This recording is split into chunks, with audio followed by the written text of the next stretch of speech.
लेटा हुआ था, मैंने नमाज़ पढ़ के ना तो हदीस सुन रहा था एक। तो वो हदीस ये था कि अगर आप इस्तिग़फ़ार पढ़ते हैं तो अल्लाह ताला आपकी हर ख्वाहिश पूरी करता है। आप मानेंगे कि नहीं, मैं 5 मिनट में वो पढ़ी मैंने। उसके बाद मुझे एकदम मैनेजर की कॉल आई कि यार यासिर, आपकी रात को 10 बजे की टिकट है, तो आप कराची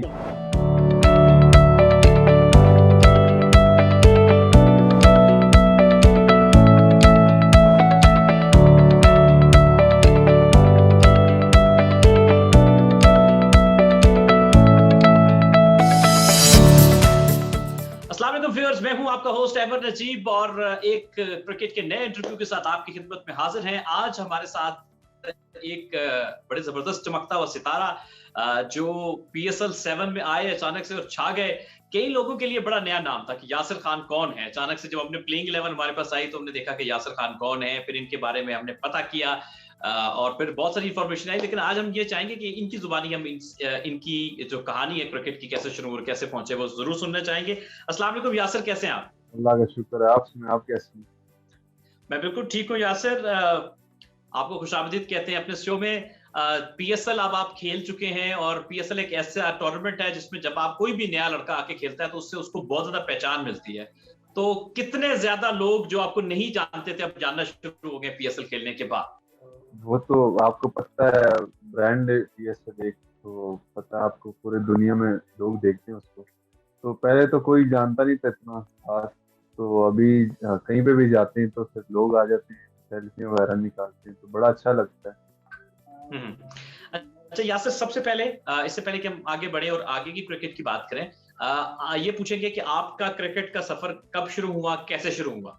मैं टेप बॉल से मैंने स्टार्ट किया था, जिस तरह सारे लड़के करते हैं। तो मैं टेप बॉल से मैंने स्टार्ट किया, तो मैं पिंडी क्लब से गुजरा था इधर पिंडी में ना। तो मैंने अपने कजन से कहा, यार हमने यहाँ पे ना एडमिशन लेना। तो उसने कहा था ठीक है।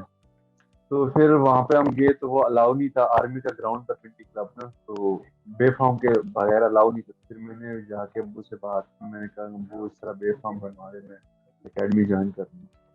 तो फिर उस पे कम से कम 1 महीना लग गया बेफाम पे बनाने में। तो फिर मैंने क्रिकेट ज्वाइन कर ली, तो मैं उस टाइम फास्ट बॉलर था।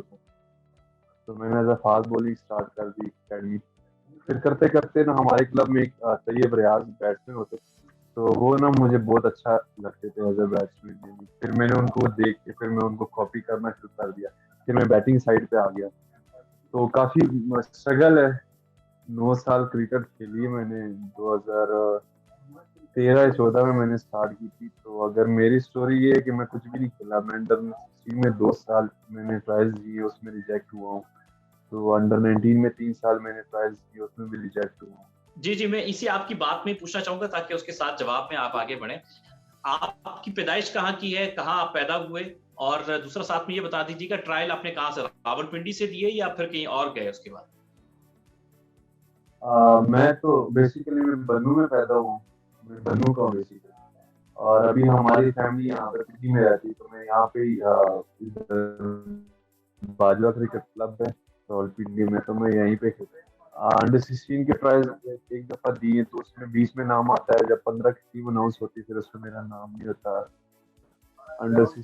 फिर दूसरे साल भी ऐसे हुआ था, तो एक साल तो मैं डिसाइड होकर मैंने एक साल क्रिकेट भी छोड़ दिया, क्योंकि अच्छा नहीं लगता था, क्योंकि मेहनत भी करता था। तो फिर जब लड़के और सिलेक्ट होते थे फिर बड़ा दुख होता था। फिर मैंने एक साल क्रिकेट छोड़ दी। फिर अम्मी ने मुझे कहा, एक साल के बाद फिर अम्मी ने मुझे कहता है कि बेटा तुमने इतनी मेहनत की तो उस मेहनत का क्या फायदा, तो आप जाओ दोबारा जाके क्रिकेट खेलो। हाँ, तो मैं फिर पिंडी क्लब इशारे के पास जब पहुंचा तो फिर मेरा वही पुराना टाइम मुझे याद आया कि यार मुझे 16 में खिलाया नहीं। फिर मैं रो के फिर घर चला गया वापस। फिर मैंने अम्मी को कहा, मैंने कहा नहीं अम्मी, मैंने बस अब क्रिकेट नहीं खेलनी। तो फिर वो कहते नहीं, अब आप तुमने जाके क्रिकेट खेलनी है, अब जो भी हो। फिर मैंने कहा ठीक है। फिर मैं जो अगले दिन फिर चला गया। दिल तो नहीं कर रहा था, लेकिन फिर आराम आराम से फिर मैं सही हो गया। तो फिर अंडर 19 के जब अंडर 16 में था तो शदाब वगैरह जो हम एक ही क्लब में खेलते थे, तो शदाब उस टाइम अंडर 17 खेल रहा था पाकिस्तान। तो यानी कि वो 2 साल पहले खेल चुका था। तो मेरी भी एक ख्वाहिश थी कि यार मैं भी अंडर 16 में टॉप करके मैं भी अंडर 17 खेलूं शदाब वगैरह की तरह। तो वो तो ख्वाहिश पूरी नहीं हुई। फिर अंडर 19 आ गई, फिर शदाब वगैरह अंडर 19 वर्ल्ड कप खेली। तो क्लब में थे तो जाहिर सी बात है, सीनियर को देख के फिर बंदा कहता है यार मैं भी जैसे यानी कि खेलूं। तो फिर अंडर 19 में फिर मैंने ट्रायल्स दी, उसमें भी 20 में मेरा नाम आता है, फिर 15 में नहीं आता। फिर अंडर 19 में फिर जब दूसरी दफा फिर रिजेक्ट उन्होंने ऐसे सेम किया। तीसरी दफा जब मेरा था तो फिर उन्होंने मुझे ओवरेज कर दी कि आप ओवरेज हो। तो फिर मैं चैलेंज करने के लिए एनसीए चला गया। तो आप मानेंगे कि नहीं, सर्दियों के दिन थे, रात को मैं 3 बजे गया, अड्डे पे गया, तो वहाँ पे सर्दी, इतनी सख्त सर्दी थी कि मैं आपको क्या बताऊँ, मैं सर्दी की वजह से रोने लग पड़ा था, इतनी सख्त सर्दी थी।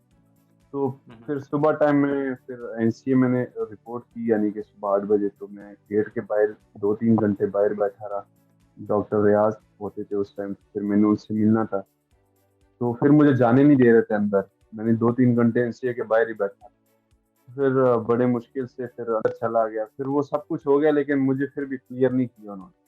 फिर उसके बाद सीनियर डिस्ट्रिक्ट का ट्रायल्स दिए मैंने, फिर सीनियर डिस्ट्रिक्ट में मुझे उन्होंने टीम में रख के, फिर मुझे कोई मैच वगैरह नहीं खिलाया, सिर्फ पानी पिलाता रहा। फिर उसके बाद फिर स्ट्रक्चर चेंज हो गया, रीजन जो खत्म हो गई। फिर 2 साल और स्ट्रगल, मेहनत करी जा रहा हूँ, करी जा रहा हूँ। तो उसमें फिर जब सीसीए के फिर ट्रायल्स आ गए, तो मैंने रावलपिंडी से ट्रायल्स दिए, तो वहाँ पे फिर मुझे रिजेक्ट कर दिया। ठीक है, तो ये कहानी यही है कि बस हर जगह रिजेक्ट होता रहा हूँ। अच्छा, तो हमने आपके बारे उसके में एक बात सुनी, यहीं से आगे चलेंगे, बात को लेके चलेंगे। हमने आपके बारे में सुनी कि आप जिस तरह बता रहे हैं कि मैं रावलपिंडी और आके पीछे आपने हर जगह ट्रायल दिए, सिलेक्ट नहीं हो पा रहे थे या चांस नहीं मिल पा रहा था, और दिल बर्दाश्ता भी थे। तो फिर आप क्या वापस बन्नू चले गए थे? क्या ये बात दुरुस्त है कि अब बन्नू से जाके मैं फिर से कोशिश करूंगा? हाँ, तो ऐसे हुआ कि जब मैं यहाँ से रिजेक्ट हुआ ना, रात को ना टीम अनाउंस की है, कोई 6 बजे टीम अनाउंस की रावलपिंडी की, सीसीए की। तो मेरा दोस्त है नासिर नवाज, उसका ना मुझे जी। कॉल आया ना, वो कहता है यार तेरे गांव में ट्रायल्स कब है? मैंने बोला यार मेरे ट्रायल्स जो है बन्नू के दो, यानी कि आज टीम अनाउंस हुई, कल को हमारे बन्नू में ट्रायल्स। कहता जल्दी जा, गाँव पहुंचो और जाके वहां से खेलो। मैंने बोला ठीक है। फिर मैं गाँव गया हूँ, फिर मैं ट्रायल्स दिए, वहां से सिलेक्ट हुआ हूँ। तो वहाँ पे और मेरा अल्लाह का शुक्र है, केपी के यानी 29 टीम है, आपको पता है सबसे ज्यादा है। मैंने वहाँ पे 300 की और 250 की, यानी 550 रन की, मैंने तीसरे नंबर पे था वहाँ। तो उसके बेस पे फिर मेरा उसमें नाम आया, केपी के टीम में सेकंड 11 में। अल्लाह ताला ने मुझे फिर उसमें कॉन्ट्रैक्ट भी दिलाया। तो उसके बाद फिर ये पीएसएल, फिर जब ट्रायल्स थे इधर रावलपिंडी में, तो मैं इधर ट्रायल्स पे गया, अकरम भाई ट्रायल्स दे रहे थे शालीमार ग्राउंड में। तो जब ट्रायल्स दिए तो फर्स्ट ट्रायल में सिलेक्ट हो गया। फिर उसके बाद उन्होंने कह रहे थे फिर फाइनल के लिए हम आप लोग कॉल करेंगे। मैंने कहा ठीक है। फिर मैं बाइक पे जा रहा था, तो मुझे मैनेजर की कॉल आई आहद भाई की कि आपके फाइनल ट्रायल्स हैं डायमंड में, आपने कल वहाँ पे पहुंचना है। मैंने कहा ठीक है। तो वहाँ पे ट्रायल्स हुए डायमंड में, फाइनल जो 8-9 लड़के बुलाए थे, तो उसमें अल्हम्दुलिल्लाह मैंने काफी अच्छी बारी की। तो उस बारी के बाद फिर हमारा पीएसए, फिर हम उम्मीद तो थी कि मुझे पिक कर लेंगे मर्जी में। तो उसमें से हमारे से एक लड़का, सिराज लड़का था, उसको पिक किया। तो उसके बाद फिर कैंप लग गया, तो वो दो उन्होंने सप्लीमेंट्री, पीसीबी ने उनको कहा कि आप दो दो और रख सकते हैं। तो फिर जब कैंप लगा तो एक अंदर से ना एक उम्मीद और जाग पड़ी। मैंने कहा हो सकता है अल्लाह ताला ने मेरे लिए शायद दो डाल दे ताकि मेरा भी चांस बने। तो वो फिर कैंप चलता रहा। तो कैंप में मैं अल्हम्दुलिल्लाह काफी अच्छा, यानी कि अकरम भाई जिस तरह गाइड करते थे हमें कि यार आपने ऐसे करना है, इन सिचुएशन के मुताबिक हमें वो बैटिंग करवाते थे कि यानी कि आपने इस सिचुएशन में ऐसी बारी करनी है, यानी वो हमें टारगेट देते छोटे छोटे, सामने उसको अचीव करना था। तो उसकी बुनियाद पे फिर जब मैंने अच्छा परफॉर्म किया तो कैंप हमारा खत्म हो गया। तो वो दो लड़के भी अनाउंस हो गए, उसमें भी मेरा नाम नहीं था। तो परेशान था, जाहिर सी बात है। मैंने कहा यार मैंने अच्छी बारी की, तो मैंने कहा हो सकता है मेरा नाम आए। लेकिन टीम अनाउंस हो गई, फिर लड़के कराची चले गए सारे लड़के। 2 दिन गुजर गए, मैं बीमार था, घर में था, लेटा हुआ था। तो एक उम्मीद सी थी कि यार मुझे लगता है मुझे कॉल आ जाए। तो उस टाइम ये मैंने ना इंटरव्यू में पहले ये बताया कि मैं लेटा हुआ था, मैंने नमाज पढ़ के ना तो हदीस सुन रहा था एक। तो वो हदीस ये था कि अगर आप इस्तिग़फ़ार पढ़ते हैं तो अल्लाह ताला आपकी हर ख्वाहिश पूरी करता है। आप मानेंगे कि नहीं, मैं 5 मिनट में वो पढ़ी मैंने। उसके बाद मुझे एकदम मैनेजर की कॉल आई कि यार यासिर आपकी रात को 10 बजे की टिकट है, तो आप कराची आए। तो अम्मी मेरे सामने बैठी हुई थी, तो मेरी अम्मी समझ गई मेरी हंसी को देख के कि हो सकता मेरे बेटे को शायद कॉल आ गई। तो मैं आपको बता नहीं सकता कि मेरी वो टाइम मैं नहीं बोल सकता कि जो खुशी थी घर में, अल्लाह का जितना शुक्र है वो कम है। तो ऐसे फिर मैं टीम में आया। चलें, आपकी टीम में आने का जो सफ़र है वो बहुत बड़ी ज़बरदस्त एक स्टोरी है। आपकी जिस तरह आपने अपनी सारा कहानी बताई कि कैसे आपका सफ़र शुरू हुआ, क्या मुश्किलात आपने देखी और किस तरह आपका एक ये टीम के आने तक का सफ़र था। ये बताएँ कि ये जब खुशखबरी आई, चलें वालिदा होती हैं घर में, घर वाले तो होते हैं। सबसे पहला फ़ोन आपने किसको किया घर से बाहर ये बताने के लिए कि मुझे कॉल आ गई और मैं जा रहा हूँ? घर के बाद हुँ, मेरा एक दोस्त है अफ़ान। वो हुँ। मेरा ऐसा दोस्त वो मेरा वो क्लोज़ दोस्त है, मेरा बेस्ट फ्रेंड है। तो मैं कोशिश करता हूँ कि अगर अपनी फैमिली के बाद अगर जो बात बताना हो तो उसको बताता हूँ, या फिर मेरे कोच होते हैं सर आसिफ बाजवा, फिर मैं उनको भी बताता चलें, ये तो बहुत अच्छी बात है। हूँ। अच्छा, अब आगे बढ़ते हैं। क्योंकि आप एक नीचे लेवल की क्रिकेट खेल रहे थे, अचानक से पीएसएल जहाँ बड़े-बड़े सुपरस्टार मौजूद होते हैं, अब वहाँ पहुँचना शुरू-शुरू में बड़ा मुश्किल होता है। तो क्या थोड़े घबराए हुए थे कि यार बड़े-बड़े नाम हैं और मैं पहली-पहली बार इतने बड़े नामों के साथ अब खेलूँगा या ड्रेसिंग रूम शेयर करूँगा, क्योंकि इंटरनेशनल स्टार बहुत सारे थे। थोड़ी-सी घबराहट थी? नहीं, मैं नहीं समझता, क्योंकि हम जिस क्लब में खेलते हैं ना, आमिर हुँ, भाई, हुँ। हम लोग एक ही क्लब में खेलते हैं, तो हमारे कोच जो है ना बेसिकली बहुत सख्त है, यानी कि हमें हर टाइम प्रेशर में डालना, ये क्योंकि हम आगे क्रिकेट के लिए तैयार करते हैं ना, तो वो चीजें इतने प्रेशर में, हम क्लब के मैच खेलते हैं, जब यहाँ पे खेलते हैं, मगर अगर कोई मिस फील्ड होती है तो हम डर रहे होते हैं कि यार सर आके हमें मार देंगे, हमें जाके ग्राउंड के चक्कर लगवाएंगे। तो वो एक प्रेशर हैंडल, यानी कि उसकी वजह से जब मैं पीएसएल खेलने गया तो मुझे प्रेशर नहीं था। लेकिन जब एक मैं सुहेल भाई को मैं खेल रहा था, एक बॉल जो मैंने मिस हो गया ना, तो फिर भी मुझे प्रेशर नहीं था। जब दूसरा बॉल डॉट हुआ ना, फिर मुझे थोड़ा सा प्रेशर हुआ, मैं कहा यार बल्ले पे बॉल नहीं आ रहा, इतना क्राउड सब कुछ।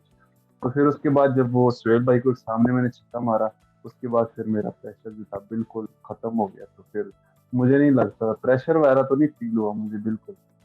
बिल्कुल ठीक है। अच्छा, कोई ऐसा सुपरस्टार था इस पूरी पीएसएल में, किसी भी टीम में कि यार आपकी ये ख़्वाहिश होती है कि इस प्लेयर से मैंने ज़िंदगी में कभी मिलना है। तो कोई ऐसा सुपरस्टार था कि जिसका कभी सोचा हो आपने और उससे फिर इस पीएसएल में आपकी मुलाकात भी हो गई हो? अच्छा, आपको मैंने एक बात नहीं बताई, पिछले साल पाकिस्तान में जब पीएसएल हो रहा था ना, तो मैं एक एज अ क्राउड बैठा हुआ था, पीएसएल देख रहा था, मेरे साथ वो मेरा दोस्त था अफान। तो हम मैच देख रहे थे, तो वो बेंटन जो थे पेशावर जर्मी के साथ था, वो मेरा फेवरेट है, यानी कि एज अ स्लोगर। तो मैंने ना एक वीडियो बनाई ना उसकी, मैंने कहा जब मैं पीएसएल खेलूंगा इंशाल्लाह तो मैं ये बेंटन को वीडियो दिखाऊंगा, मैंने क्राउड में बैठ के आपकी वीडियो बनाई। तो वो अल्लाह का शुक्र है, फिर एक टाइम ऐसा आया कि मैं अब पेशावर जर्मी का हिस्सा हूँ।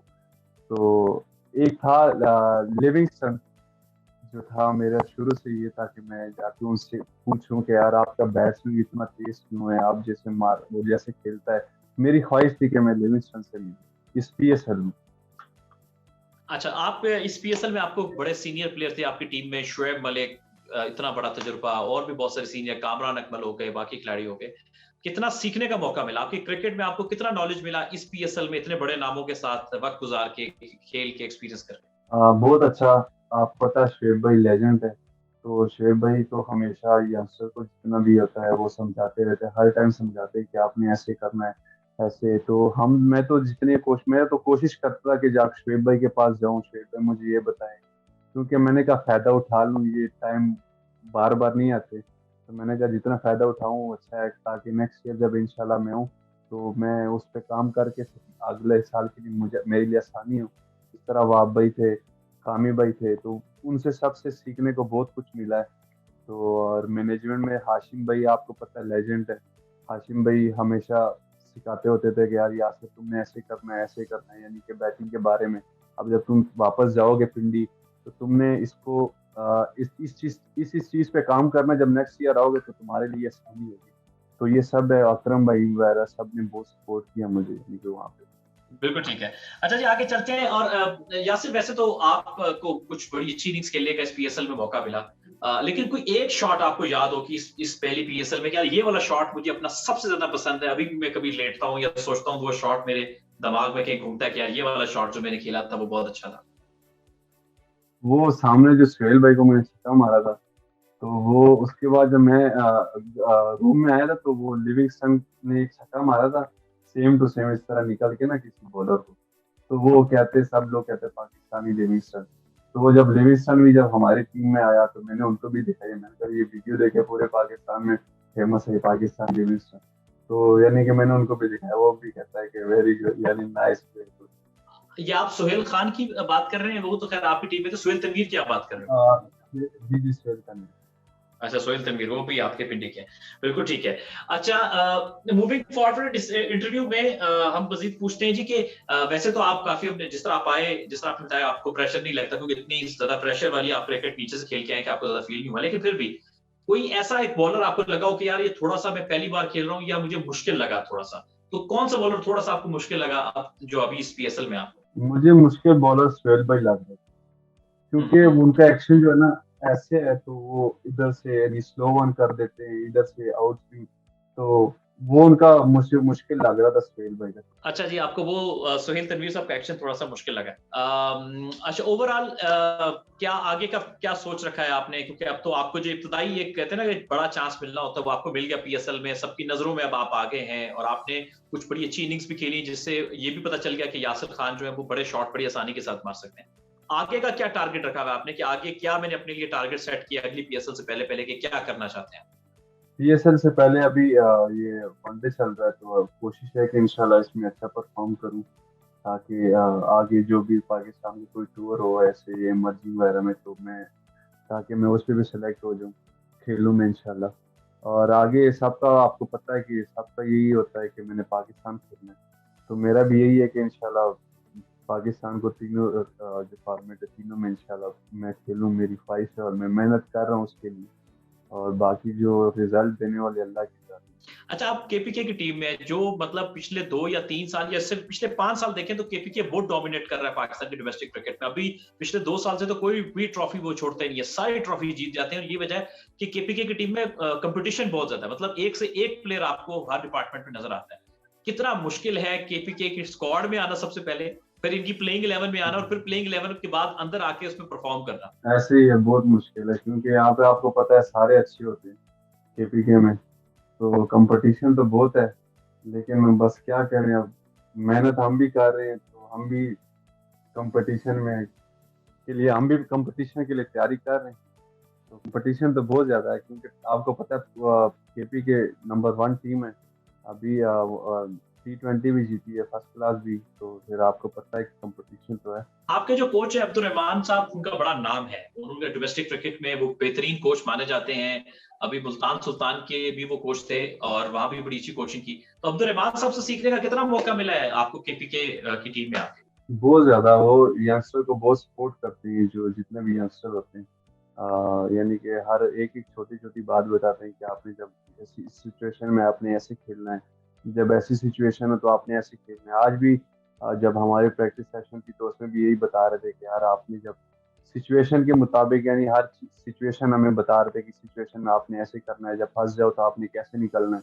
तो ये कि बहुत अच्छा है कि हमारे यंगस्टर के लिए कि एक कोच आपको इतना बैक करता है, तो ये हमारे लिए अच्छी बात है। चले यासिर, आपका बहुत शुक्रिया, आपने टाइम दिया। हमारी दुआ है कि आप जो भी टूर्नामेंट खेलें उसमें बहुत अच्छे से परफॉर्म करें और जो आपकी ये ख्वाहिश है कि आप पाकिस्तान का जो तारा है वो बैज आपके यहाँ पे लगे और आप पाकिस्तान को रिप्रेजेंट करें। और इस दुआ के साथ इस इंटरव्यू को खत्म करते हैं। Yasir, thank you so much, अपना बहुत सारा ख्याल रखिएगा, शुक्रिया आपके वक्त देने।